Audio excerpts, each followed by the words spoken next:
कहानी सब्जी का संग्राम। गांव रतनपुर में सास बहू की लड़ाइयां आम बात थी, मगर सावित्री देवी और उनकी बहू राधा की लड़ाइयों का कोई जवाब नहीं था। पूरा मोहल्ला जानता था कि इनके घर में रोज न कोई जंग छिड़ती है और न कोई शांति समझौता होता है। पर इस बार जो लड़ाई हुई वो तो सब पर भारी थी। वजह थी बैंगन की सब्जी।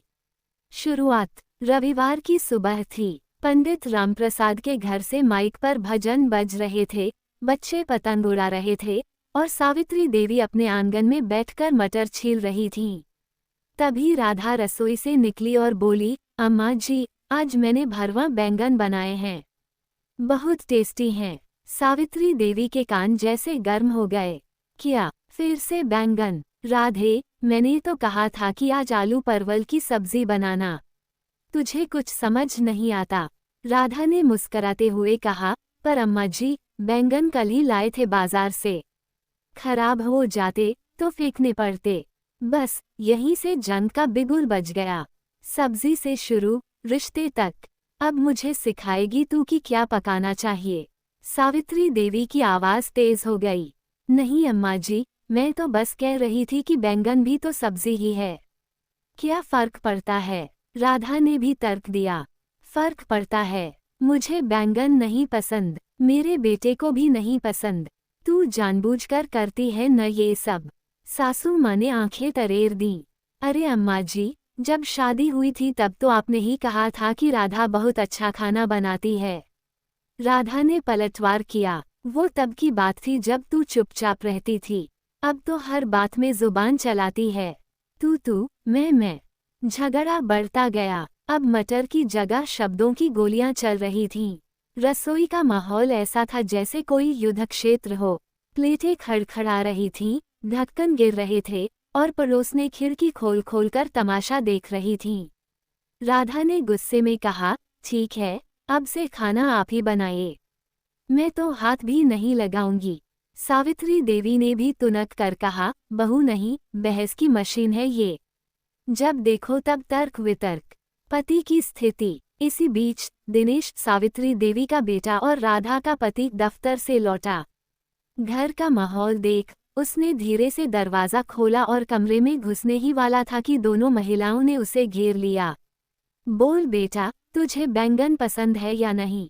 सासू माँ गरजी। हाँ बताओ दिनेश जी, आपने तो कल ही कहा था कि बैंगन अच्छी बनती है मेरी। राधा ने भी आंखें तरेर दी। बेचारा दिनेश एक मिनट इधर देखता, एक मिनट उधर। वो, अरे मुझे तो दोनों पसंद हैं, उसने घबराते हुए कहा। किसका साथ देगा? सासू माँ बोली। बीवी की या माँ की? राधा चिल्लाई। अरे मैं तो सबका साथ देना चाहता हूँ। दिनेश रोने ही वाला था। मोहल्ले की पंचायत। अब बात मोहल्ले में फैल चुकी थी। दोपहर तक पूरा गली जान चुकी थी कि सावित्री देवी और राधा बैंगन को लेकर भिड़ गईं। कुछ ने पक्ष लिया सासू माँ का, कुछ बहू का। पड़ोस की शांता ताई ने कहा, हमारी सास होती तो झाड़ू लेकर दौड़ाती। राधा फिर भी बहस कर रही है। तो दूसरी ओर कमला चाची बोली, बेचारी बहू ने खाना बनाया, उसका भी अपमान कर दिया। थोड़ी समझदारी होनी चाहिए सास में। समझौता सभा। शाम को मोहल्ले के बुजुर्गों ने पंचायत बुलाए। 4 कुर्सियां बिछाई गईं, एक सास के लिए, एक बहू के लिए, एक समझौते के लिए और एक चाय वाले के लिए। मुखिया जी ने कहा, देखिए, बैंगन हो या परवल, घर की शांति ज्यादा जरूरी है। एक दिन बहू की पसंद, एक दिन सास की, इससे बढ़िया समाधान क्या होगा? दोनों ने एक दूसरे की ओर देखा। सासू माँ ने गला साफ किया और बोली, ठीक है, लेकिन भरवा बैंगन कभी मत बनाना, मुझे बिल्कुल पसंद नहीं। राधा ने मुस्कराकर कहा, ठीक है अम्मा जी, पर कभी कभी चल जाएगा ना, जब आप मायके जाएं। सभी हंस पड़े। पंचायत सफल रही। अंत भला तो सब भला। उस दिन के बाद घर में सब्जी पर लड़ाई नहीं हुई। अब हर दिन की सब्जी एक लिस्ट के हिसाब से तय होती। सोमवार को आलू, मंगलवार को लौकी, बुधवार को बैंगन अगर अम्मा मायके जाएं तो, और रविवार को बहू की मर्जी से। दिनेश ने राहत की सांस ली। अब वो जब भी घर आता, दरवाजे पर युद्ध की आवाज नहीं, रसोई से पकवानों की खुशबू आती।